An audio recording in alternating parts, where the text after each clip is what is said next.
Boa tarde, meus caros alunos, né, de Direito Processual Civil, Recursos e Procedimentos Especiais.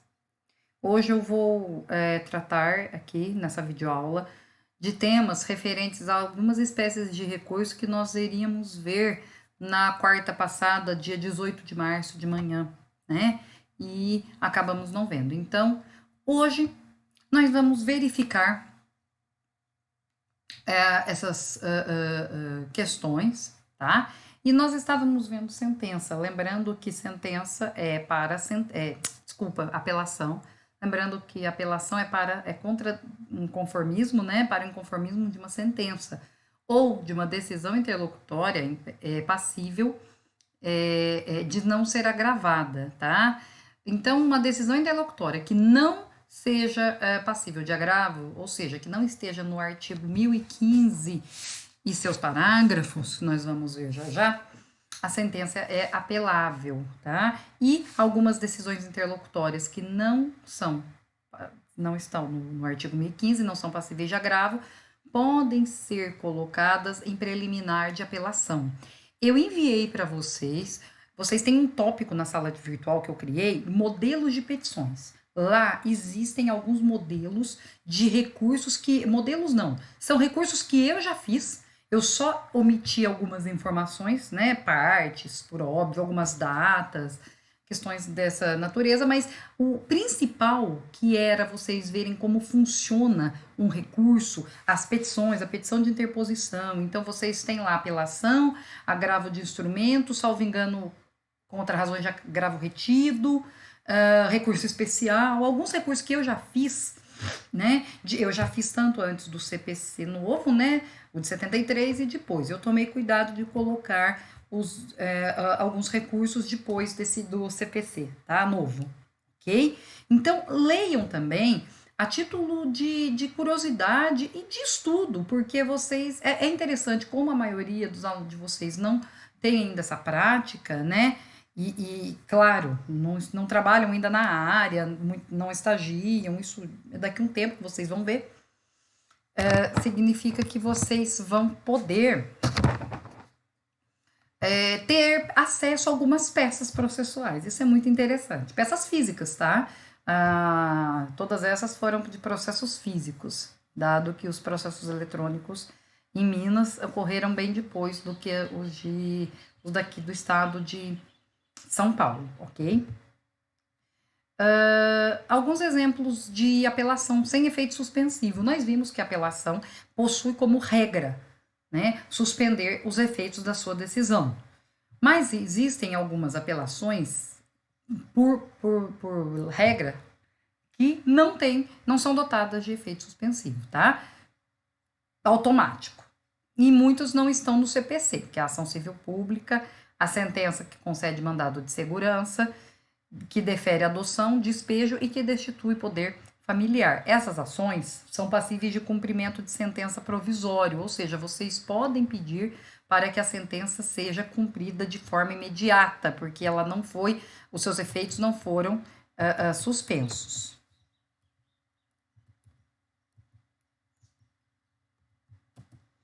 Há dois casos também em que Didier entende que há dois casos de sentenças que não são apeláveis, tá? A sentença que decreta a falência, cabe agravo de instrumento, porque, na verdade, a sentença que decreta a falência, na verdade, é a decisão que inicia o concurso de credores, tá?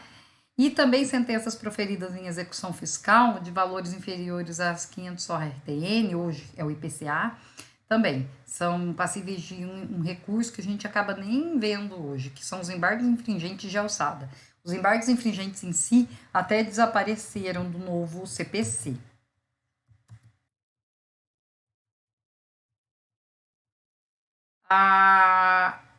Existem algumas apelações em que o juiz pode também realizar o seu juízo de retratação, ele pode se retratar. Quando ele recebe a apelação, porque lembra que a apelação é interposta no juízo ACO, que vai subir para o judiquim. Porém, quando ele recebe a apelação, ele lendo as razões de recurso, ele pode se retratar. Em quais hipóteses? Quando a sentença indeferir o inicial, quando julga liminarmente o improcedente o pedido, porque é algo óbvio. Quando eu julgo liminarmente improcedente um pedido, ou que eu indefiro, por exemplo, a inicial, ele pode verificar que o seu julgamento poderia ter sido de outra forma, né? Então, ele pode realizar o juízo de retratação, ele pode se retratar. Quando extingue o mérito sem resolução, quando extingue, desculpa, o processo sem resolução do mérito, e nas causas com base no ECA, ele também pode se retratar, tá?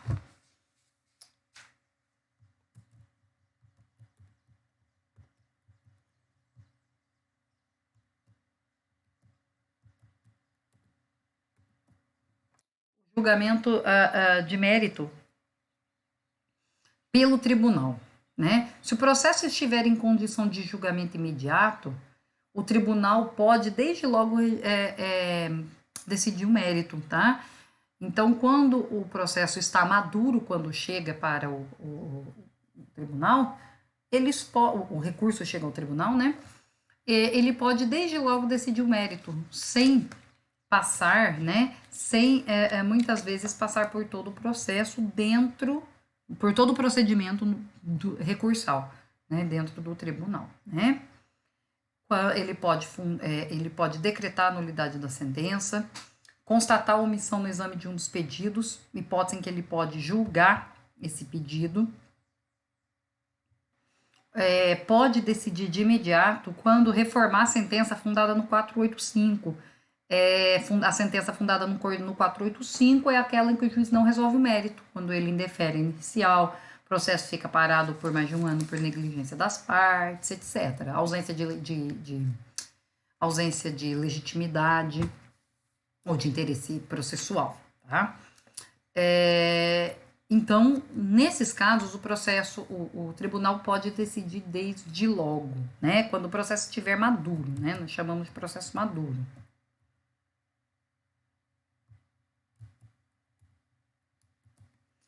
Da sentença cabe apelação. 1009. As questões resolvidas na fase de conhecimento, se a decisão a seu respeito não comportar o agravo de instrumento, não são cobertas pela preclusão e devem ser suscitadas em preliminar de apelação. Gente, falei para vocês que a apelação é para sentença. Acabou. Ocorre que existem algumas decisões interlocutórias que acontecem no curso do processo que não são passíveis de agravo de instrumento. Porque quando forem passíveis de agravo de instrumento, imediatamente, a decisão interlocutória passível de agravo, por exemplo, concedeu uma tutela de urgência. É uma decisão urgente. Então, esse tipo de recurso, que nós vamos ver já, vai direto para o tribunal. Porém, existem algumas decisões que não são passíveis desse agravo de instrumento, mas estão lá, o juiz já decidiu, já elaborou, já prolatou uma decisão interlocutória, que não é passível de agravo, e você não se conforma com essa decisão. O que você faz? Por exemplo, o juiz indefere a ouvida de uma testemunha. Antigamente, isso era passível de agravo, hoje não. Então, o que eu faço? O juiz indeferiu uma testemunha minha. Eu vou me insurgir contra isso, né? Eu vou realizar, ou eu faço uma petição por escrito, ou eu me insurjo contra isso dentro da própria, em própria audiência, né? Só explico o meu inconformismo. Acabou. Aí eu vou aguardar o processo todo. Terminou o processo, ele não me foi favorável, essa decisão interlocutória do juiz lá atrás, não passível de agravo, eu trago ela novamente. Eu trago ela para a preliminar de agravo. Eu trago ela para o começo das razões, antes das razões de agravo. Tá? Dizendo, olha, o juiz lá atrás proferiu uma decisão que não, interlocutória no curso do processo, que não me foi favorável. E também não era passível de agravo. Então, agora eu estou suscitando isso. Entendeu? Então, eu não vou apelar no meio do processo. A apelação é depois da sentença, é na sentença, contra a sentença. Entendeu? Porém, existem algumas decisões interlocutórias que vão ser objeto de preliminar de apelação. Eu tenho preliminar de apelação em uma das... no modelo que eu mandei para vocês. Vocês vão olhar lá, Tem uma preliminar, eu não lembro mais qual, mas existe.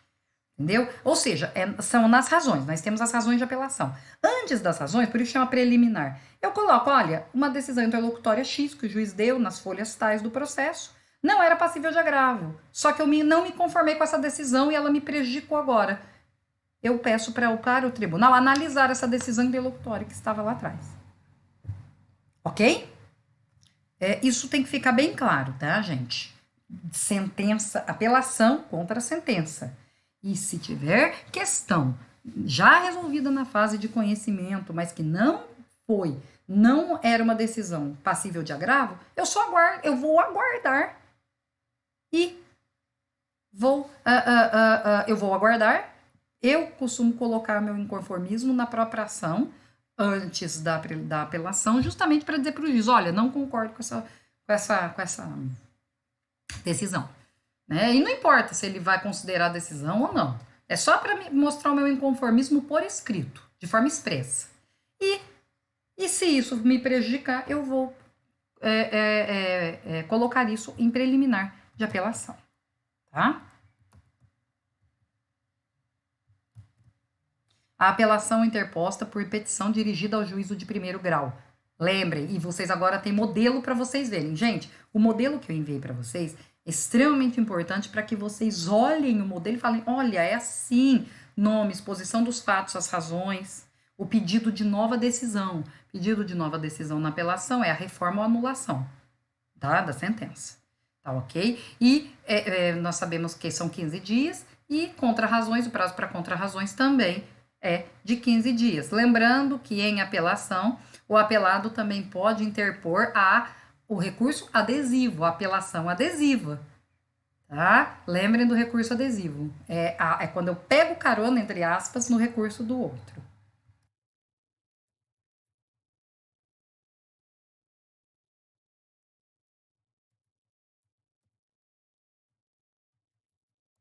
Bom, recebido o recurso de apelação no tribunal, então, lembra que o juiz não faz mais o juízo de admissibilidade, o juiz acó.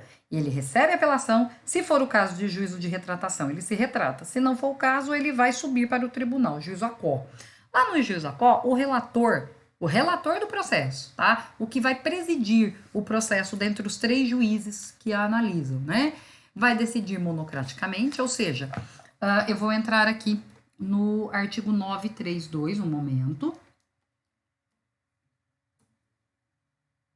Incumbe ao relator, 932, de 3 a 5, incumbe ao relator não conhecer do recurso inadmissível prejudicado ou que não tenha impugnado os fundamentos da decisão. Então, a decisão que não impugnou, o recurso que não impugnou especificamente os pontos que deveria atacar, é o recurso geral, né, aquela que só mostra o inconformismo, mas não diz em qual ponto da sentença eu estou requerendo a reforma ou a anulação, ele já pode decidir monocraticamente, né? E no caso ele não conhece do recurso. Ou ele pode negar o provimento ao recurso que for contrário à súmula do STF ou do STJ, tá?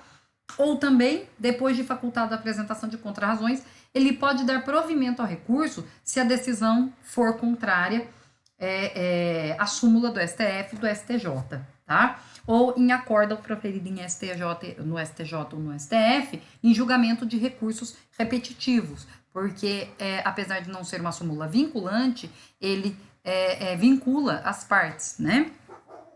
Então, primeira questão, o relator vai subir e vai direto para o relator. O relator pode decidir monocraticamente. Aí nós vamos ver que dessa decisão monocrática, porque quando eu subo o processo para um recurso, esse recurso, o julgamento é por um órgão colegiado, 3 juízes, né, desembargadores. Mas o relator, monocraticamente, só ele pode elaborar algumas decisões, só que nós temos também recurso contra essa decisão monocrática do relator, que nós vamos ver já já. Se não for, aqui embaixo vocês têm o 932, tá? Se não for o caso da decisão monocrática, ele vai elaborar o seu voto, né? E depois ele vai para o recurso, para o julgamento do recurso, né? O artigo 1013 é o artigo do efeito do evolutivo da apelação. Ela devolve ao tribunal o conhecimento da matéria impugnada, né? Ou seja, todas as questões que foram suscitadas e foram discutidas no processo, ainda que não tenham sido solucionadas, que não tenham sido colocadas na sentença, mas se eu discutir lá atrás, no processo de conhecimento, eu posso requerer a análise pelo tribunal, tá?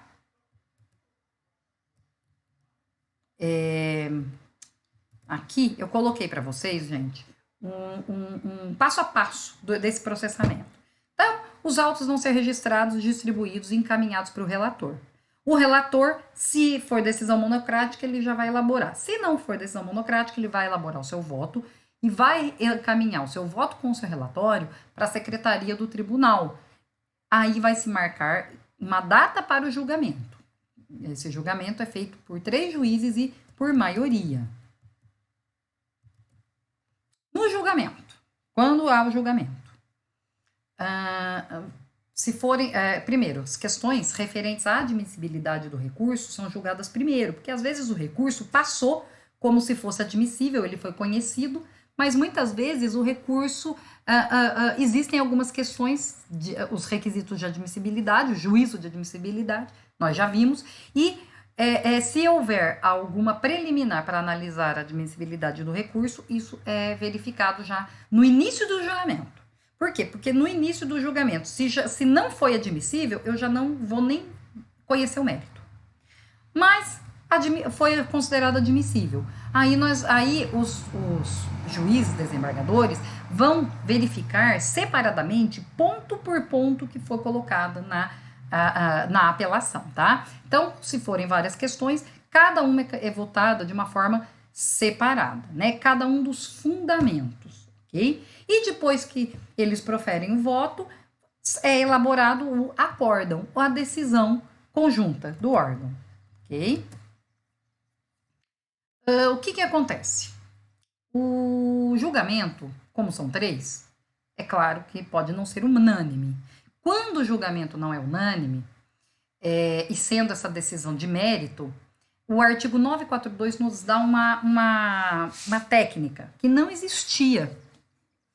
No antigo CPC, vou primeiro falar do antigo CPC, para depois ir para o 942, tá?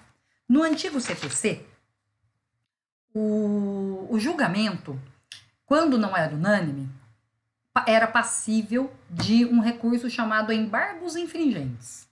Era um recurso para julgamento não unânime. Hoje em dia,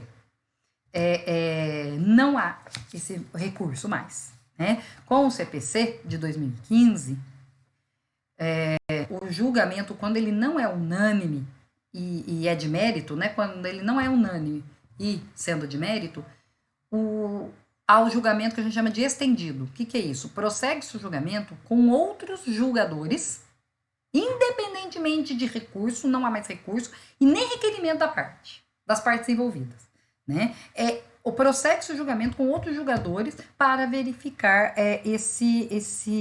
para verificar os votos e o posicionamento, tá?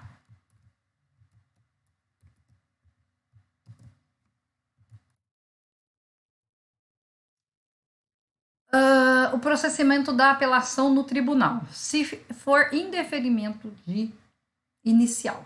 Em caso de indeferimento da inicial, apresentada a apelação, o juiz possui 5 dias para se retratar. Isso eu já falei para vocês, eu só estou voltando um pouco, tá? Por que eu volto, gente? Para reforçar questões, tá bom? O juiz, se ele se retratar, ele cita o réu e o processo prossegue. Se ele não se retratar, ele determina a citação do réu para apresentar as contrarrazões. Notem que é citação, não intimação. E apelação no tribunal, em caso de improcedência liminar do pedido. Cadê aqui? Um minuto.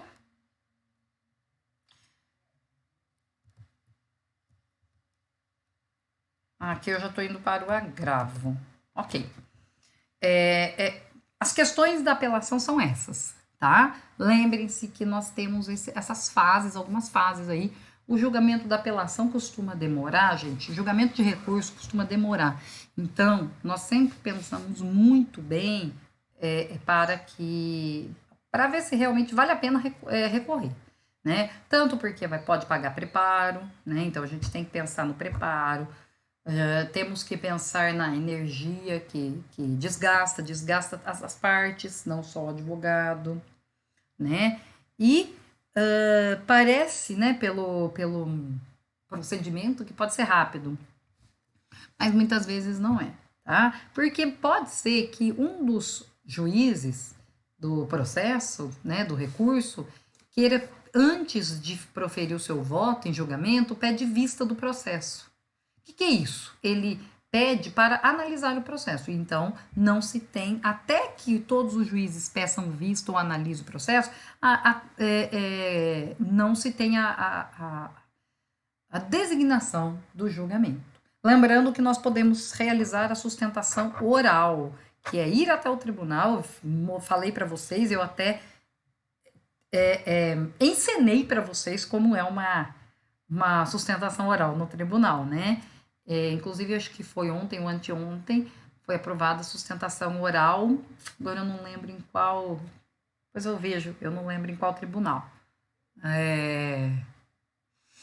Ou seja, aos poucos a gente vai tendo as técnicas, os recursos tecnológicos como nosso aliado, né? Então, muitas vezes, daqui a um tempo, tendo todos os tribunais aprovado no seu regimento a sustentação oral por videoconferência ou algum outro recurso desse gênero, isso significa que nós vamos realmente nem precisar sair de casa para fazer a sustentação oral, o que é um alívio, principalmente para nós que somos do sul de Minas, para irmos até, por exemplo, o TJMG em Belo Horizonte para fazer uma sustentação oral. E isso acontece, sim, muitas vezes, né? E é um gasto a mais, tanto para nós quanto para o cliente, né?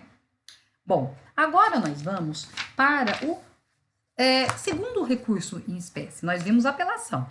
E agora o agravo. Lembre-se que apelação, agravo e embargo de declaração são os que nós mais utilizamos, tá ok? Agravo de instrumento. Eu falei muito do agravo de instrumento em contraposição à apelação. Primeiro, agravo de instrumento é contra decisões interlocutórias, né? Com conteúdo decisório, porque senão são despachos de mero expediente. Então, agravo de instrumento é para decisão interlocutória, ok? Ok, porém, só decisões interlocutórias que estiverem no artigo 1015. E vamos verificar já o artigo 1015. Antigamente não era assim. Vocês estão vendo aí o histórico. O CPC de 73 possuía como uma regra geral o agravo de instrumento. Qualquer decisão interlocutória era recorrível mediante agravo de instrumento, qualquer uma, né? Com conteúdo decisório, claro, mas qualquer decisão interlocutória, não se fazia distinção, certo? E o agravo retido era para decisões interlocutórias proferidas em audiência, por exemplo. Então, era um inconformismo que eu deixava retido no processo e depois, se houvesse a necessidade, eu tinha esse inconformismo, esse agravo retido, eu colocava ele em preliminar de apelação. É o que a gente acaba fazendo hoje, mas não na mesma sistemática. O que aconteceu? A Lei 10.532 de 2001 começou, vamos dizer assim, a iniciar uma reforma na sistemática do agravo, e a Lei 11.187 de 2005 tornou o agravo regra, o agravo retido foi regra. Então, o agravo de instrumento era regra no CPC. Mas em 2005, verdade, 2004 e 2005 nós tivemos inúmeras reformas processuais, né? A emenda 45, a lei 11.232, e a lei 11.187 foi uma, né? Em que o agravo retido se tornou regra. Então, eu só tinha o agravo de instrumento para determinadas situações. Já começamos já começaram as questões, as discussões doutrinárias sobre essa possível alteração num possível CPC, que foi efetivado em 2015 com a vigência em 2016. Inclusive, anteontem fez 4 anos de vigência do novo CPC, 18 de março, né?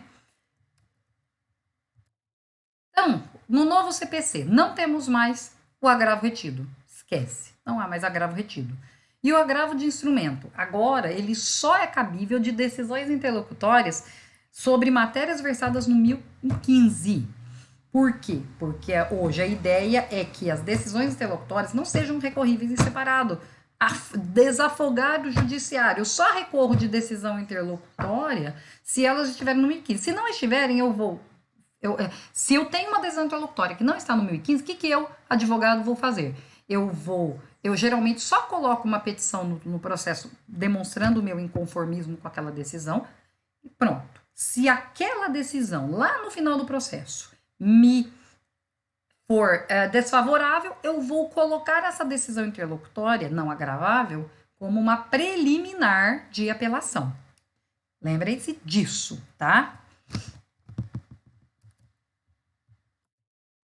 São decisões que, se não examinadas desde logo, podem realmente causar um prejuízo irreparável. É por isso que existe o agravo de instrumento, né? E eu já falei para vocês, o rol, na verdade, embora pareça taxativo, existem algumas outras hipóteses, tá? E as decisões interlocutórias, repetindo, que não se encontrarem no do 1015, em tese não, servem como preliminar de apelação, quando nós formos apelar. Cabe agravo de instrumento contra decisões interlocutórias que versarem sobre. Pronto, o 1015 está aqui. Eu tenho decisões interlocutórias que versarem. Eu não coloquei acolhimento ou desacolhimento do pedido. Versarem sobre tutela provisória, que está do 294 a 311 do CPC. Sobre mérito do processo, que está no 356. Sobre a rejeição da alegação de convenção de arbitragem. Se o juiz rejeita a alegação de convenção de arbitragem, né, eu posso agravar essa decisão. Sobre o incidente de desconsideração de personalidade jurídica, que hoje é um incidente de intervenção de terceiros, do 136 ao 137, também passível de agravo. Rejeição do pedido de gratuidade judiciária ou acolhimento do pedido da revogação. Ou o juiz rejeita, ou a outra parte pede para revogar e o juiz revoga a gratuidade judiciária. Posso interpor agravo de instrumento. A exibição de posse, qualquer decisão sobre exibição de documento é algo muito algo urgente, porque se o juiz indefere ou defere, isso pode prejudicar a outra parte. Agravo. A exclusão de litisconsorte. Decisão de litisconsorte tem que ser de imediato. Tem que subir. O processo tem que... eu tenho que recorrer dessa decisão de imediato. Por quê? Porque a exclusão de litisconsorte faz com que aquela possível parte não mais seja. Então, eu preciso de uma decisão imediata, né? Outras, a rejeição do pedido de limitação de litisconsorte. Isso acontece quando há o litisconsórcio multitudinário, aquele litisconsórcio em que há várias partes, né? Mais de 10, 20, 30. Né? Então, quando rejeita-se o pedido dessa limitação, porque tem que haver uma limitação, senão o processo, tem que haver uma limitação para desmembrar os processos, senão ele pode ficar difícil de ser decidido. Né? A decisão que rejeita esse pedido também é passível de agravo de instrumento. A intervenção de terceiros, tanto a sua admissão quanto a sua inadmissão, agravo. A concessão ou modificação do efeito suspensivo nos embargos à execução, quando eu peço em embargos à execução o efeito suspensivo, né, para que suspenda, né, por óbvio, a execução, a concessão, a modificação ou a revogação nos embargos são passíveis uma decisão passível de agravo de instrumento. A redistribuição do ônus da prova também é passível de agravo de instrumento, quando é fundado em lei ou determinação legal, tá? O inciso 12 está vetado, então não vamos nem comentar. E outros casos referidos em lei. Então, assim, outros casos expressamente. Nós não podemos criar hipóteses. Tá ok? Ainda no parágrafo único, ele também faz parte, né? cabe agravo contra a decisão interlocutória proferida, sem ser acolhimento ou desacolhimento, proferida na fase de liquidação de sentença, cumprimento de sentença, processo de execução e inventário, tá?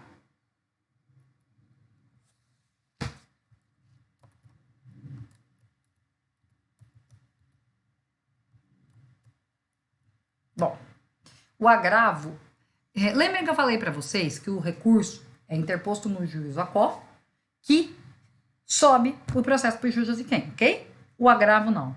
O agravo é algo urgente, já. Não vai para o juízo a quo, ele vai direto para o juízo de quem. É o único recurso interposto diretamente ao juízo de quem. Tá? Ele é interposto diretamente lá em cima, então eu formo o instrumento. É por isso que ele chama agravo de instrumento. Por quê? Porque eu formo o instrumento, eu formo determinadas peças do processo para que se forme esse recurso e esse recurso suba, sem o recurso principal, o processo. O agravo é dirigido diretamente ao tribunal, por meio de petição, com o nome das partes, a exposição dos fatos, as razões de pedido, o nome e endereço dos advogados constantes do processo, porque são eles que vão receber as intimações.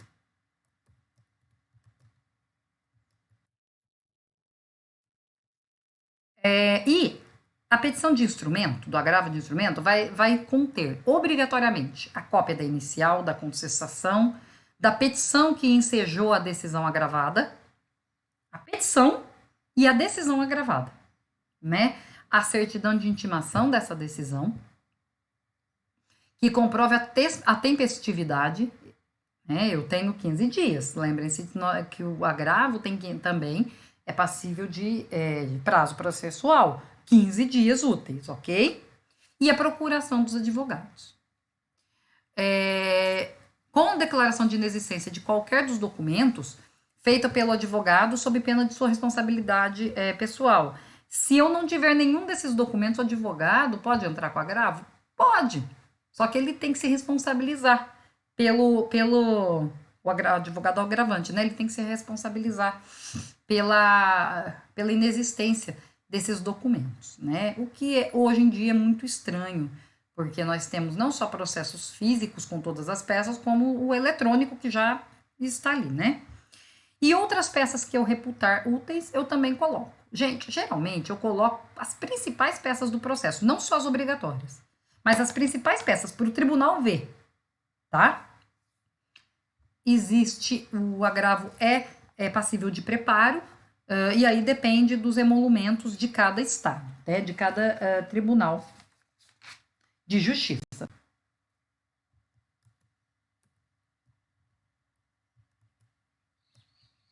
No prazo de recurso, o agravo vai ser interposto, gente, ou por protocolo no tribunal competente, ou o protocolo pode ser realizado na própria comarca, só que já subindo. Não vai ser protocolado para ser admitido naquele juízo a quo, tá? Ou postagem com aviso de recebimento, é o que a gente chama de protocolo postal. Nós vamos no correio, colocamos o endereço do tribunal e chega no tribunal, e aí o distribuidor do tribunal é que vai realizar a distribuição. Para qual câmara, para qual turma vai aquele agravo de instrumento para ser julgado, né?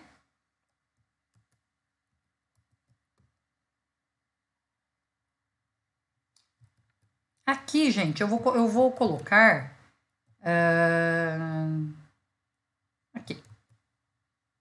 Eu vou colocar recebido o agravo no tribunal, se não for o caso da decisão monocrática do relator, ele, no prazo de 5 dias, pode atribuir efeito suspensivo. Pode atribuir efeito suspensivo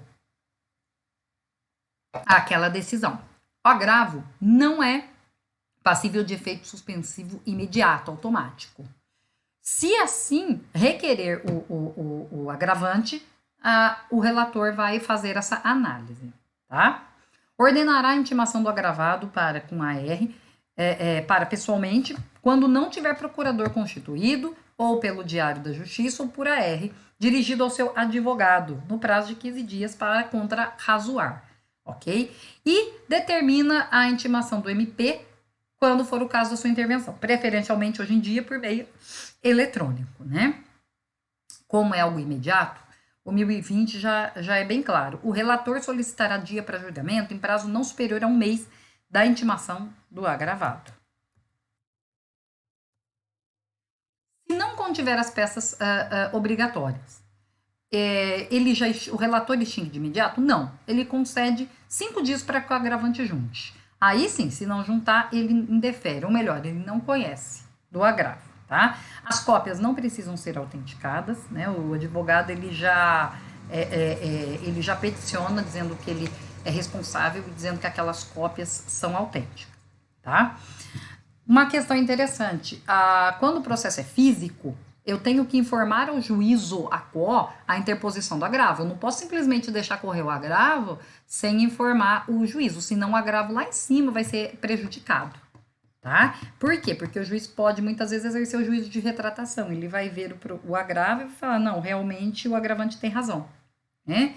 Se for o processo eletrônico, tal providência é necessária, porque o próprio processo eletrônico já vincula o agravo nos autos, eletronicamente, nos autos do processo principal. Então, eu tenho o processo principal e lá embaixo do andamento do processo vai ter lá os recursos, as providências, os incidentes dependentes, tá ok? Os autos, então, vão quase a mesma coisa do processamento de uma apelação. Os autos vão ser registrados, distribuídos e encaminhados ao relator. O relator pode tomar as providências do 932, não conhecer, negar ou dar provimento ao recurso. E ele pode deferir ou não o efeito suspensivo, ou o efeito suspensivo ativo, que é deferir uma antecipação de tutela não deferida no pedido processo de conhecimento.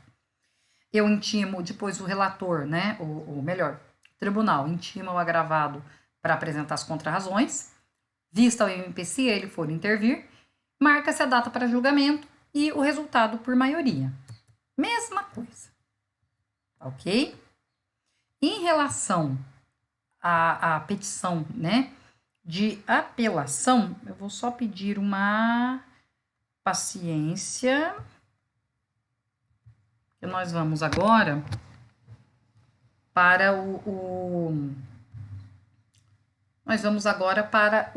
alguns outros recursos, né? Então, nós já vimos os embargos, agravo interno. Agora, nós vamos ver alguns outros recursos, certo?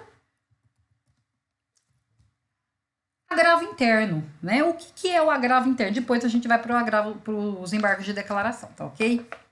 Agravo interno é o artigo 1021. Deixa eu entrar aqui para verificar com vocês.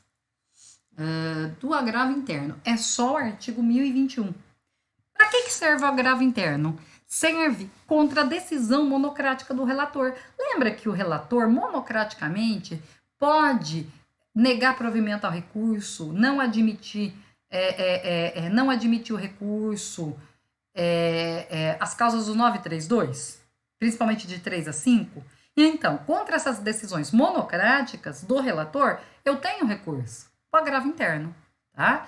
Mesmo procedimento, eu tenho o mesmo procedimento, só que o agravo é direto no próprio órgão, tá? Eu tenho o prazo de 15 dias para interpor esse agravo e para que, inclusive, o relator possa exercer o juízo de retratação, certo?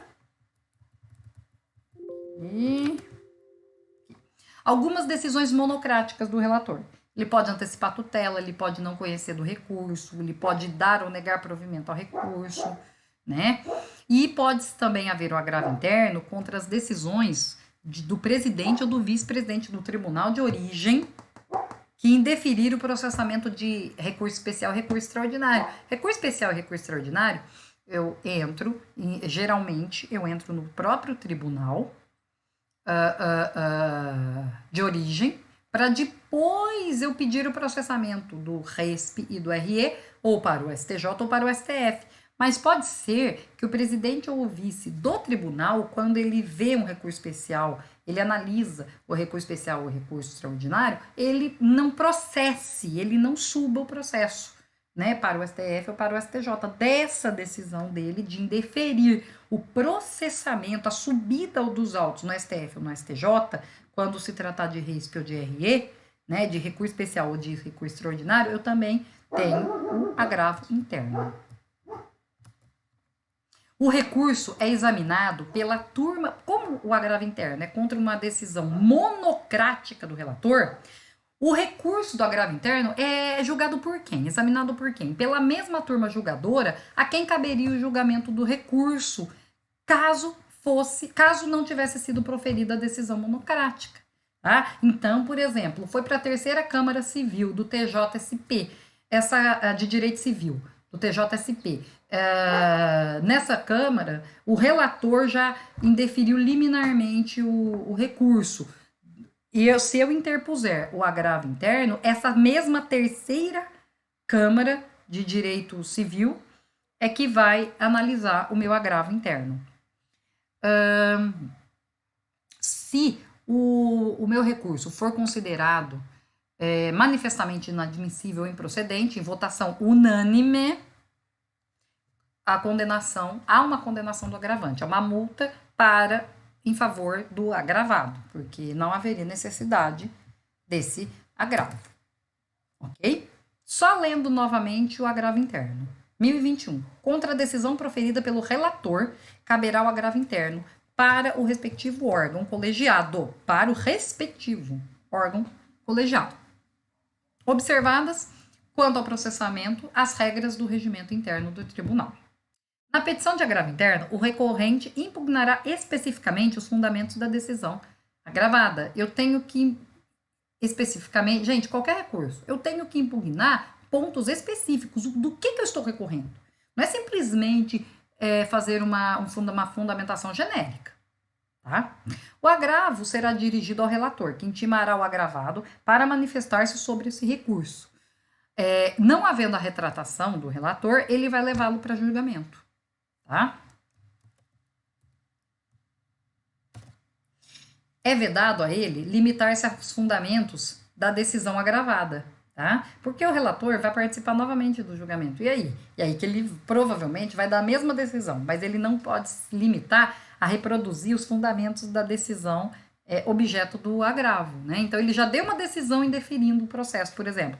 Aí, quando eu agravo dessa decisão, ele não vai dar o mesmo fundamento, né? Não tem lógica. Não só esse, né?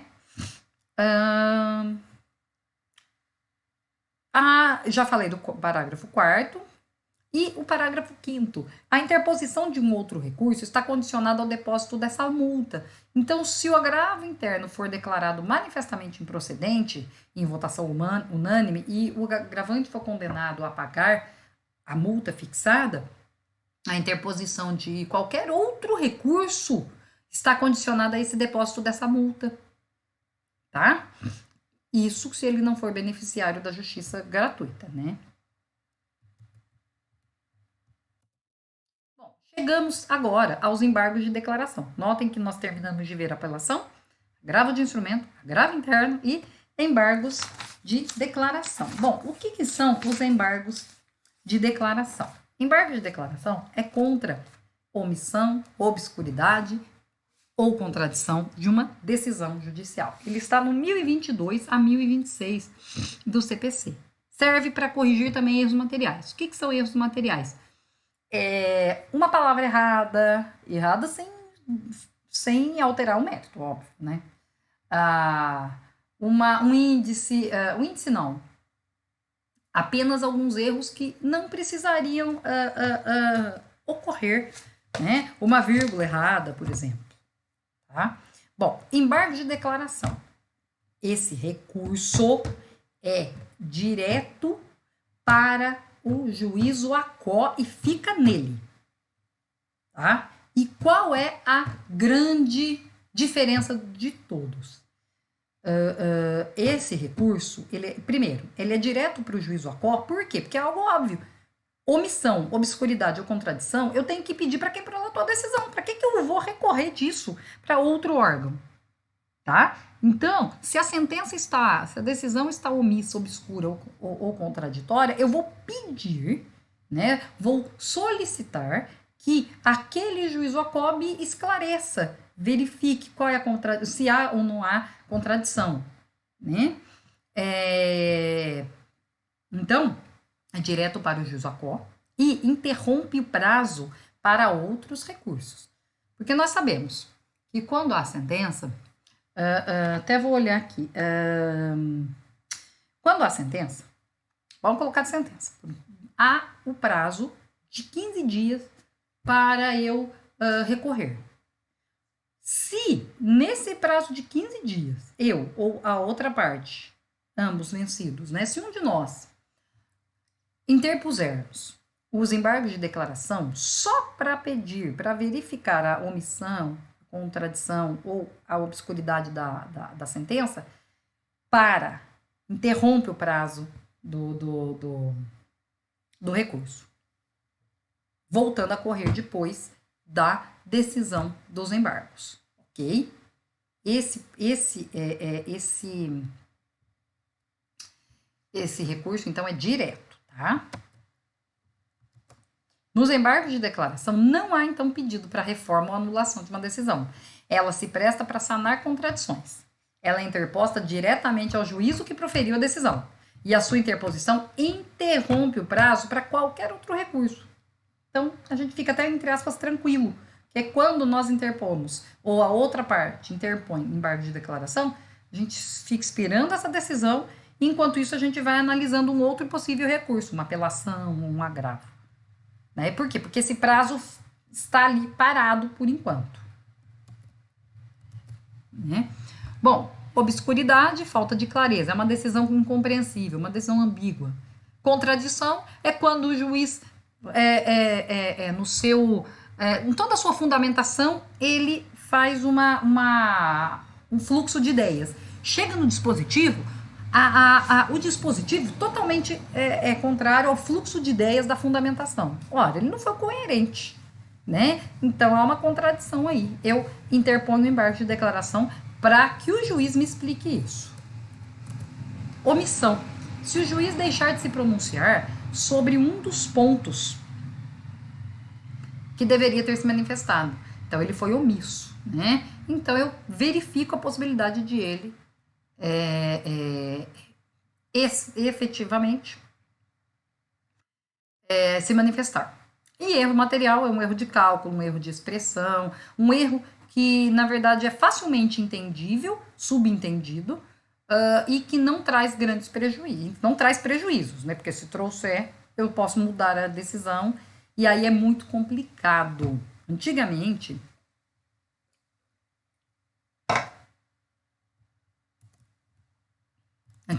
nós tínhamos os embargos infringentes, efeito infringente, que era quando os embargos alteravam, porque o juiz, quando ele sana uma dúvida, uma contradição, pode ser que ele mude a decisão, a sentença. E isso não pode acontecer. É simplesmente para esclarecer algo. Os embargos de declaração são para esclarecer algo. Tá ok? Processamento dos embargos. Perante o juízo, no juizado especial pode ser oral ou por escrito. O juiz vai realizar o juízo de admissibilidade, se está tempestiva, né? Os embargos de declaração, 5 dias. É o único que tem é o único que possui o prazo de 5 dias, não é 15. 5. Tá? Lembrem-se disso. O prazo é mais exíguo. Ok? Pode haver intimação do embargado para querendo se manifestar, se o juiz verificar que o acolhimento possa implicar em modificação da decisão. Então, vamos prestar atenção nesse item 3, que eu acabei de falar para vocês.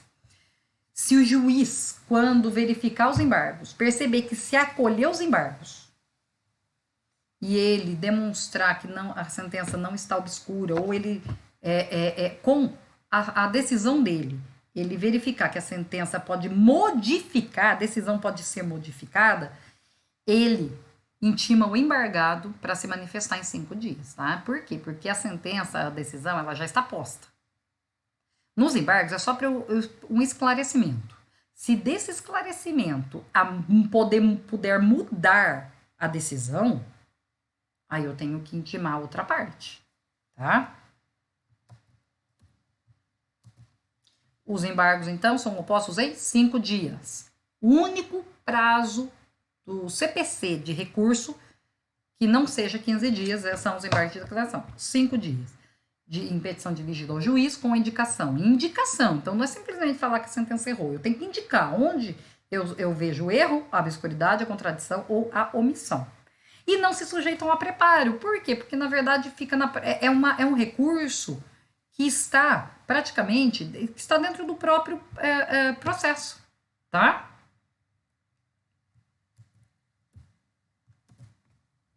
Os embargos não são dotados de efeito suspensivo, tá? Eu não suspendo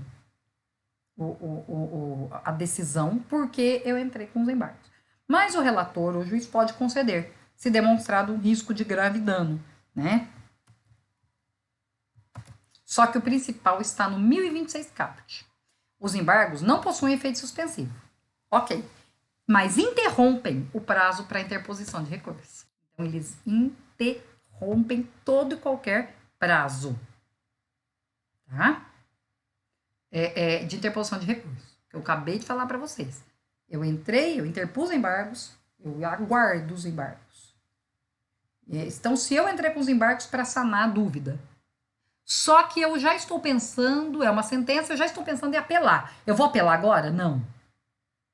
Eu vou aguardar a decisão dos embargos, porque foram interrompidas, foi interrompido o prazo para interposição do recurso. Tá?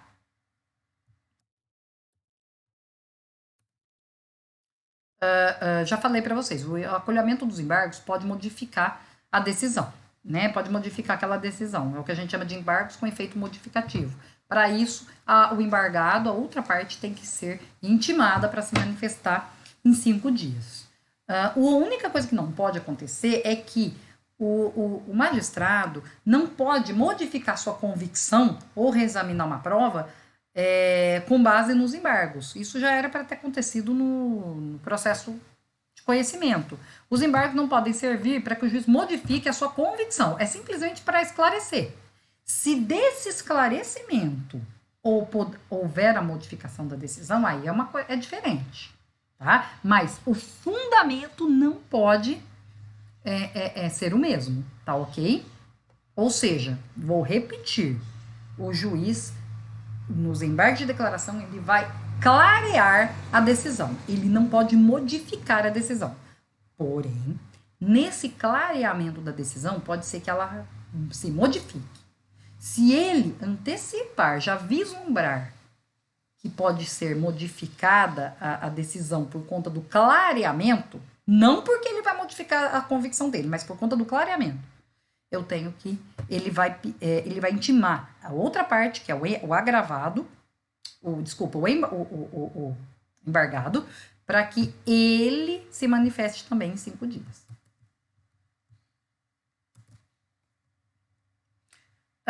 Bom, eu vou comentar um pouco agora do recurso ordinário. Mas por que um pouco? Porque, na verdade, o recurso ordinário, vocês vão entender um pouquinho melhor quando a gente falar de recurso especial, quando nós formos falar de competência originária dos tribunais. Existem alguns processos,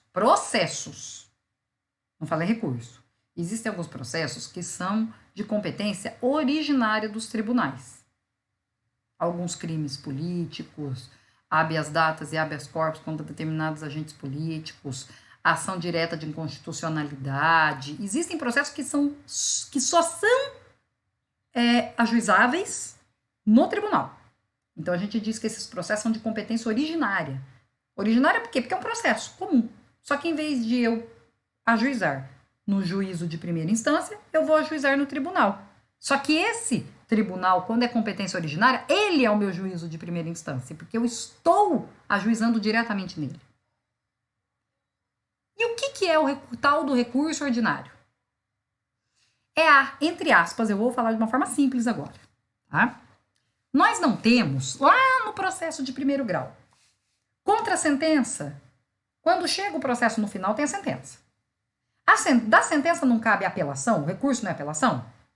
Pois então, o recurso ordinário é como se fosse uma apelação dos processos de competência originária do tribunal. Então, eu entrei com um processo de competência do tribunal, entrei com uma habeas data, processos específicos do tribunal. Entrei. Esse processo vai correr no tribunal. Um processo, não é recurso, processo. Esse processo vai ter uma decisão no tribunal. Não me conformei com a decisão, com essa decisão do processo, eu vou entrar com recurso. Mas que recurso? Não é apelação. Apelação é para juízo monocrático, né? De primeira instância, vamos dizer assim, primeiro grau. Lá em cima, nos tribunais, quando há esse processo de competência originária do tribunal, eu recorro como? Eu recorro por meio de um recurso chamado ordinário, tá? Então, é contra decisões de processo de competência originária dos tribunais, tá? Da qual não caiba apelação, tá? Das decisões de processo de competência originária, cabe, então, RO. RO, toda vez que vocês verem RO, número tal, é recurso ordinário. É ordinário porque a Constituição não enumera os fundamentos, tá? Eu posso colocar em tese qualquer tipo de fundamento no recurso ordinário, né? A exceção de alguns que nós vamos ver no recurso especial e extraordinário. Ele é interposto ao relator do acórdão, tá? Do tribunal. O recorrido é intimado para apresentar as contrarrazões, e aí esse recurso ordinário vai para o Tribunal Superior. Então, são julgados em recurso ordinário pelo STF os mandados de segurança, habeas data, mandados de injunção, decididos em única instância pelos tribunais superiores quando denegatória a decisão. Ou são julgados no STJ, os mandados, serão julgados em recurso ordinário pelo STJ, os mandados de segurança, decididos em última instância pelos tribunais regionais ou tribunais de justiça dos estados. Então, se eu tiver uma decisão de competência originária do TJ, eu tenho que apelar, entre aspas, eu tenho que interpor esse recurso ordinário onde? No STJ, tá?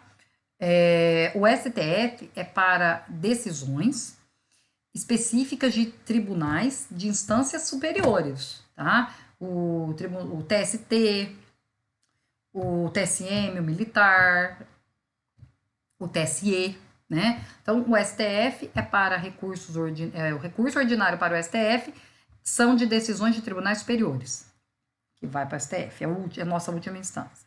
E o STJ são de decisões dos tribunais regionais federais ou dos tribunais de justiça dos estados, tá? Ou os processos ainda em que forem parte de um lado o estado estrangeiro ou organismo internacional e de outro um município ou uma pessoa residente, tá? Porque depende os processos originários para dependendo, né? O estado em que for processo em que for parte o recurso, o estado estrangeiro, o organismo internacional e um outro, de outro lado, o município, uma pessoa residente no país, eu posso interpor recurso ordinário direto para o STJ. Ao recurso mencionado no inciso 2, a linha B, o inciso 2, a linha B, que nós acabamos de falar, né? Os processos de organismo internacional, né? Aplicam-se, quanto aos requisitos de admissibilidade de procedimento, as disposições relativas à apelação e o regimento interno do STJ. Ou seja, eu tenho que analisar o regimento interno para interpor esse recurso, tá? Não é simplesmente eu vou interpor. Eu tenho que analisar o regimento interno para saber como é essa interposição, tá? Na hipótese do parágrafo 1º do 1027, nos processos referidos contra as decisões, cabe agravo de instrumento dirigido ao STJ, né? Aplicam-se, então, as regras do agravo de instrumento, tá? E os recursos interpostos no incisos 1 e 2, a linha A, deve ser interposto perante o tribunal de origem.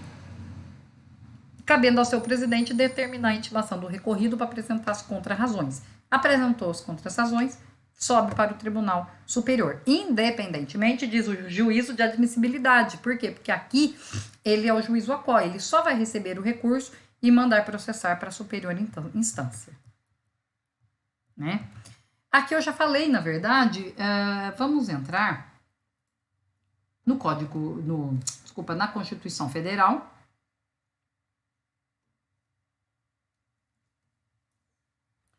Para o STF, né? Quais são os processos que vão para o STF? Eles estão no artigo 102, inciso 2º da Constituição Federal, e para o STJ, eles estão no artigo 105, artigo 2º. Um minuto que eu estou verificando aqui. Compete ao STF julgar principalmente a guarda da Constituição, compete a guarda da Constituição, cabendo-lhe, inciso 2º, inciso 1, na verdade, primeiro, né? Processar e julgar originariamente a ADIM, ação direta de inconstitucionalidade, e a DC, ação declaratória de constitucionalidade, e mais algumas de processo de competência originária. 2. Julgar em recurso ordinário, habeas corpus, mandado de segurança, habeas data, mandado de injunção, decididos em única instância pelos tribunais superiores, se denegatória a decisão. Né? E a mesma coisa para o STJ. Bom,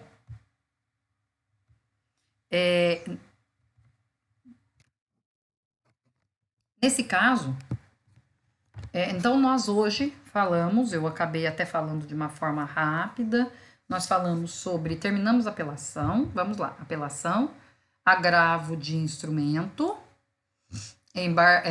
agravo interno, embargo de declaração e recurso ordinário, eles são pequenos, tá? Por isso que eu acabei colocando, se for a aula presencial, nós teríamos maiores discussões, principalmente no agravo de instrumento, tá? Lembrando do 1015, vocês, advogados, vão ser operadores do direito, olhem o artigo 1015, inclusive o seu parágrafo 1º, para saber do cabimento. Se vocês vão interpor o agravo de instrumento. Se não houver a possibilidade, vocês simplesmente vão aguardar aquela decisão interlocutória para que ela sirva de preliminar em uma eventual apelação ao final do processo. Caros alunos, vou terminar essa aula, tá? E assim que tivermos novas informações, ou nós vamos continuando dessa forma, ou vamos tentar analisar outras espécies de recursos tecnológicos para isso. Uma boa tarde a todos.